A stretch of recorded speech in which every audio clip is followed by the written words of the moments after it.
ऐसा श्लोक जब हम पढ़ते हैं तो हमें कितना अच्छा लगता है कि भाई सतयुग में तो सब लोग भगवान के भक्ति थे। हम भक्ति कर रहे हैं वो कोई गलत नहीं है, हम कोई गलत ट्रैक पर नहीं जा रहे हैं। जब प्रभुपाद जी को एक बार पूछा था कि भाई अगर मान लो कि मृत्यु के वक्त पता पड़ा कि भाई भगवान कृष्ण है ही नहीं तो आपका तो सब फालतू में चला गया, तो प्रभुपाद जी ने कहा भाई मान लो कि अगर निकले तो आप लोगों का क्या हालत होगा।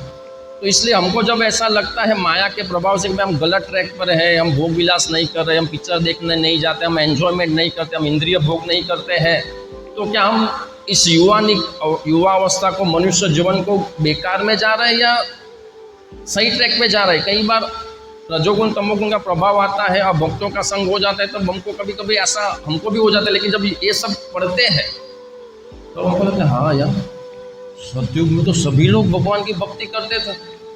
किसी को ऐसा मार मचोड़ के भाई बैठो माला करो, भगवान की भक्ति करो, ये भगवद गीता पढ़ो, ऐसा कुछ था ही नहीं।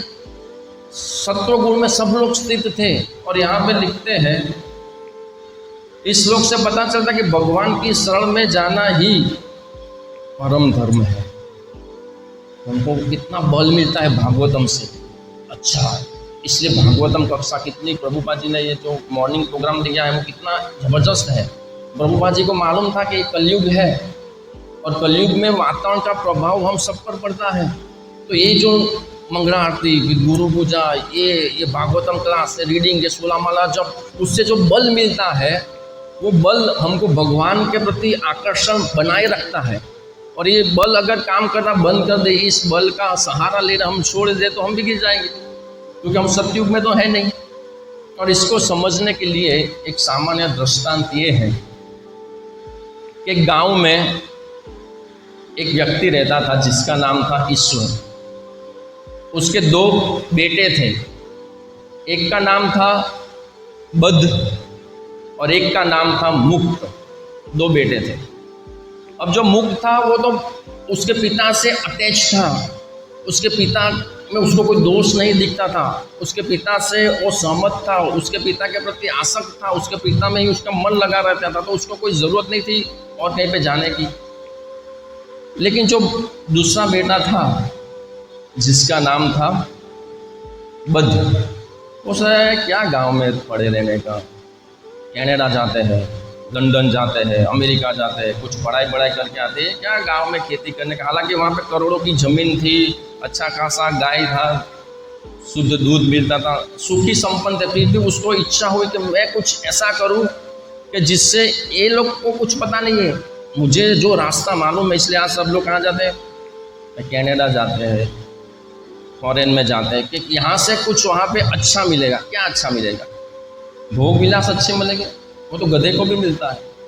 यहाँ पर भारत भूमि में जो भक्ति का संभावना है वो वहाँ पे नहीं है।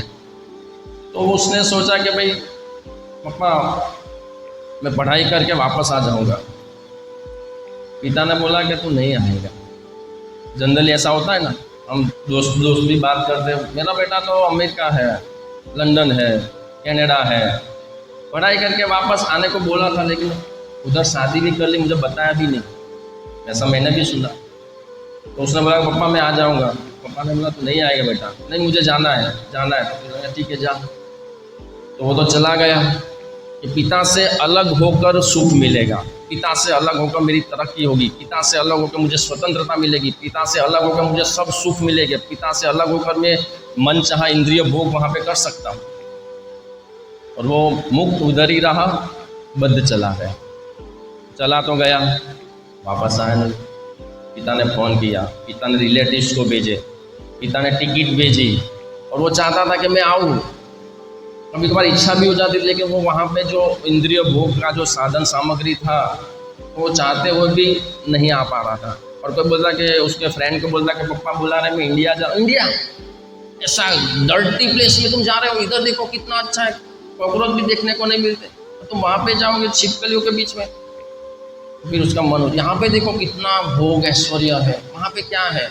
तो ऐसा संग मिलता था, वापस उधर ही रहता था, वापस उधर ही रहता। कई बार तो रिलेटिव्स को भेजा, कई बार खुद पिता उसको लेने गया, लेकिन वो नहीं आया।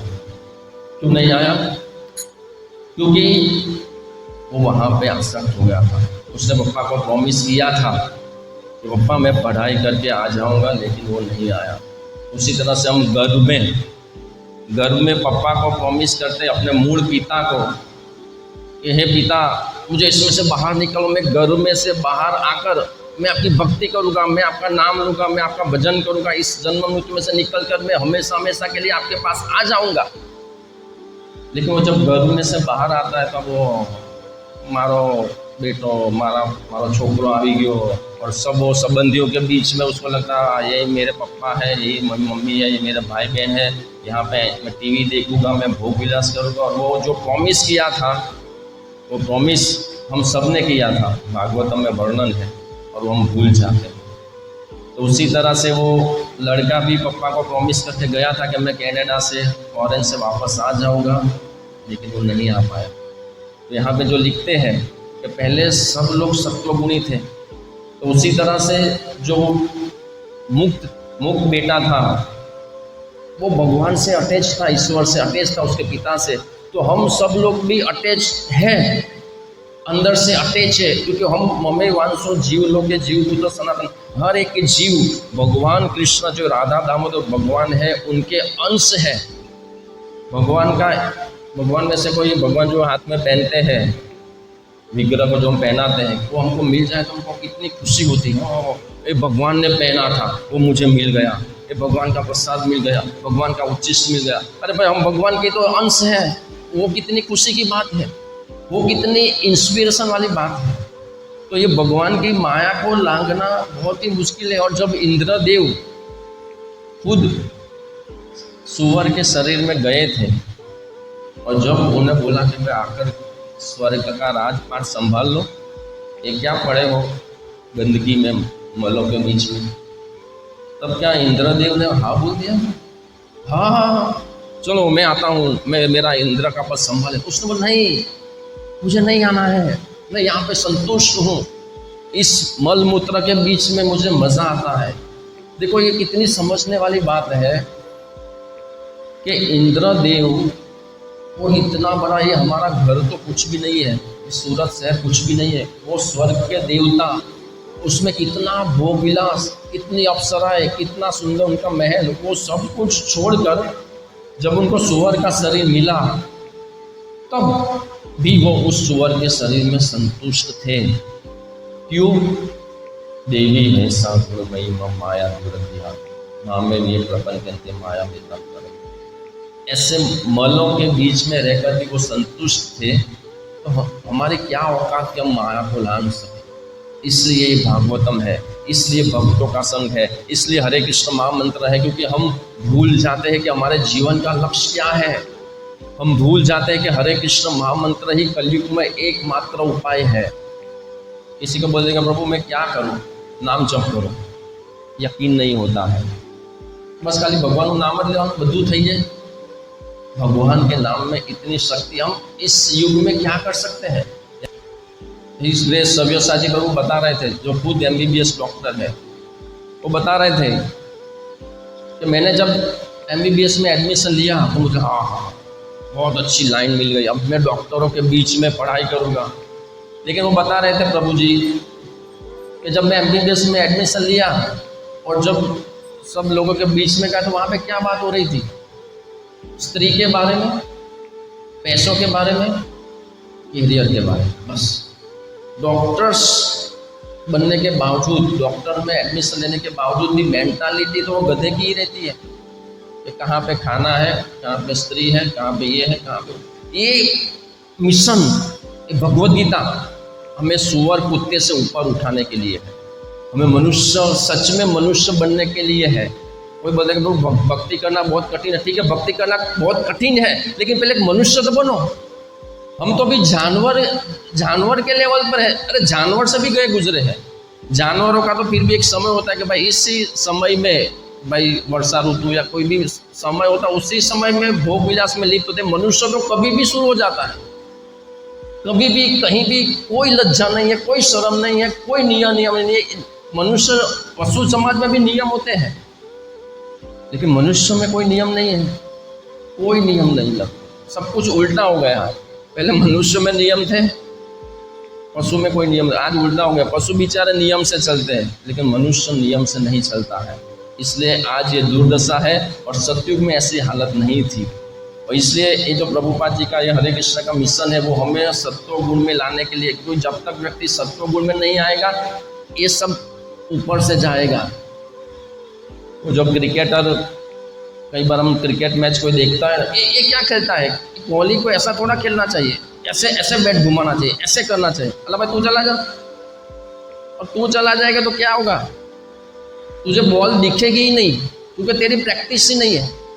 उसी तरह अरे भक्त को ऐसे करना चाहिए, अरे भक्त को माया में नहीं गिना, अरे तू भक्ति करके दिखा। भक्ति करना आसान थोड़ी है। जब भक्ति करते तब मालूम पड़ता है डिस्ट्रैक्शन और बढ़ते हैं, माया और हावी हो जाती है। जब एक क्रिकेटर 99 पे पहुंच जाता है, सदी के नज़दीक होता है, तब बॉलर और वो हार के नज़दीक हो जाता है, तब उसको लगता है अब इसको तो गिराना ही पड़ेगा। उसी तरह से माया का काम है इस जगत में पकड़े रखने का। वो बेचारे तो अपना ड्यूटी निभा रहे हैं। जब कोई व्यक्ति देखता है कि ये जा रहा है मेरे स्कंजे में से, उसको भेजो, स्त्री का आकर्षण भेजो, उसको पैसे का आकर्षण भेजो, उसको फैमिली में प्रॉब्लम क्रिएट कर दो, उसका धंधा चौपट कर दो, उसको भक्तों के बीच में झगड़ा करवा दो, कुछ भी करो लेकिन उसको गिराओ, ऐसा गिराओ तो हरे कृष्णा ही भूल जाए। लेकिन हम जब भागवतम पढ़ते हैं भक्तों के समय में, तो फिर हमको ये माया का काम है, ये माया का काम है भक्तों के बीच में मिसअंडरस्टैंडिंग करवाना। ये माया का काम है, मेरे जीवन में इतनी उथल पाथल आ गई, ठीक है मैं शांत रहता हूँ, मैं शांत हूँ, मैं हरे कृष्ण का जप करता हूँ, मैं भगवद गीता पढ़ता हूँ, भागवतम पढ़ता हूँ, भगवान की कृपा का राह देखता हूँ। इस तरह से हम सत्वगुण को प्राप्त होते हैं। और लास्ट में लिखते हैं, जो व्यक्ति सारे कर्तव्य को ठीक से पूरा करता है वो कृत कृत्य कहलाता है, जैसा कि श्लोक में बता गया। इसलिए सत्युग कृतयुग कहलाता है। ब्रह्मांड की सृष्टि के क्षण का सूचक है। दूसरे शब्दों में वर्णाश्रम प्रणाली कोई अर्वाचीन कल्पना नहीं है, अपितु सृष्टि के साथ यह स्वाभाविक रूप से उत्पन्न होती है। इसलिए सभी बुद्धिमान व्यक्ति को चाहिए कि इसे मान ले। तो जब तक हम प्रकृति के 3 गुणों से ऊपर नहीं उठते हैं तब तक हमें ये व्यवस्था को माननी चाहिए। और हमारी जो रुचि है सत्वगुण, रजोगुण, तमोगुण, उसके आधार पर जो व्यवस्था है उसका हमें पालन करना चाहिए। तो आज के श्लोक का यही था कि प्रारंभ में सतयुग में केवल सामाजिक श्रेणी थी जिसे हंस कहते थे, जिसे सारे मनुष्य संबंध होते थे। उस युग में सारे लोग जन्म से शुद्ध भगवत भक्त होते थे। इसलिए विद्वान लोग इस प्रथम युग को कृत युग कहते हैं, अर्थात ऐसा युग जिसमें सारे धार्मिक कार्य अच्छी तरह पूरे होते हैं। सारे धार्मिक कार्य अच्छी तरह से पूरे होते हैं। अभी क्या कहते हैं, हरे कृष्ण का भक्त, मैं भक्ति करता हूँ। अच्छा तुम भक्ति करते हो? मैं रोज़ सुबह उठकर वो टॉवेल लपेट कर भगवान के सामने अगरबत्ती करता हूँ, मैं भक्ति करता हूँ। मैं दुकान पे जाता हूँ, मंदिर पे अगरबत्ती घुमा देता हूँ, मैं भक्त हूँ। तो भक्ति वो दिखावा नहीं है। जो सच्चे भक्त होते हैं वो भक्ति को छिपाते हैं। महाभारत में वर्णन है कि जो जितना छुपाएगा उसका उतना बढ़ेगा। भक्ति छुपाओ भक्ति बढ़ेगी, पाप छुपाओ पाप बढ़ेगा। तो इसलिए पाप कम करते हैं तो बता दो, प्रभु मैंने चाय पी, प्रभु वो पुरानी आदत वापस आ गई, मैंने एक पैक मार लिया, मैंने दारू पी लिया, बता दो तो वो कम हो जाएगा। और भक्ति जोरदार करते हो छुपाओ, ओ मैंने आज 100 भगवद गीता, ठीक है रिपोर्ट देना है वो अलग बात है, लेकिन वो छुपाना है। मुझे चैतन्य चरितामृत से बहुत ही टेस्ट मिल रहा है, छुपा दो। मुझे मैं हर रोज़ 1 घंटा भागवतम पढ़ता हूँ, मुझे भागवतम में से ऐसा लगता है कि साक्षात कृष्ण ही ब्रजेंद्र नंदन को मैंने हाथ में लिया है, ऐसा मुझे फीलिंग्स होती है। बताओ मत कि मुझे फीलिंग्स होती है, वरना चली जाए। हम सब देखते हैं, सबका अनुभव है और शास्त्र की बात है। जैसे ही बता देते हैं उसी दिन से या उसी क्षण से वो टेस्ट आना बंद हो जाता है। तो ये शास्त्र की बात है। तो जो भक्ति है वो भक्त है, वो छुपाने वाली बात है। महान हम भागवतम पढ़ते, चैतन्य चरितामृत पढ़ते, जो महान आचार्य थे वो छुपाते थे। वो भगवान खीर ले के गए, खीर छुपा दी भगवान ने, तो वो छुपाते को भगवान ने मेरे लिए खीर रख दी और वो भाग जाते हैं कि लोग मुझे आके प्रणाम करेंगे, मेरी वाह वाह होगी, मेरी प्रशंसा होगी, मैं छुप जाता हूँ, मैं चला जाता हूँ। और यहाँ पे तो हम चाहते हैं कि मेरी वाह वाह हो, लोग मेरे लिए तालियां बजाए, मेरे चरणों में पड़ जाए और मेरा फोटो छपे, मेरा नाम छपे, सब लोगों को लगा कि ये नंबर 1 भक्त है। ऐसा भक्ति में नहीं होता है। भक्ति में ऐसा होता है मैं सबसे तुच्छ हूँ, मेरे में कोई योग्यता नहीं है, और सच में योग्यता नहीं है। सच में अगर दिल में झांक कर देखो ना, तो इतनी काम वासनाएं पड़ी है, इतना द्वेष छुपा हुआ है। कोई भक्त प्रगति का हाँ मेरा बेटा मेरे बाद में आया, मेरे से आगे निकल गया, ऐसा कभी कभार हो जाता है। तो ऐसे अनर्थ पड़े हुए हैं और हम चाहते हैं कि मेरी वाह वाह हो। मतलब हमें योग्यता क्या है? एक मल के कीड़े से गए गुजरे हैं, क्योंकि मल के कीड़े को मालूम नहीं है मनुष्य जीवन का लक्ष्य क्या है, और मुझे मालूम है और फिर भी मैं भक्ति ढंग से नहीं करता हूँ। इसका मतलब है कि मल के कीड़े से मैं गए गुजरा हूँ, कुत्ते से भी गया गुजरा हूँ, क्योंकि कुत्ता तो मालिक के वफादार है और मैं प्रभुपाद के वफादार नहीं हूँ। प्रभुपाद ने बोला कि ऐसा करो और मैं नहीं करता हूँ, तो मैं कुत्ते से गया गुजरा हूँ। मैं सब कुछ जानने के बाद भी मैं रोज़ भागवतम ठीक से नहीं पढ़ता, मैं मंगला आरती में नहीं आता हूँ, मैं 16 माला जब ठीक से नहीं कर पाता हूँ, तो वो कुत्ता अच्छा है, ऐसा फीलिंग्स होना चाहिए कि मैं कुत्ते से भी निम्न कोटि का भक्ति नहीं हूँ मैं। ऐसा दीनीय भाव, ऐसी तुच्छता का भाव, सच में मैं भक्ति में आगे बढ़ाऊँ।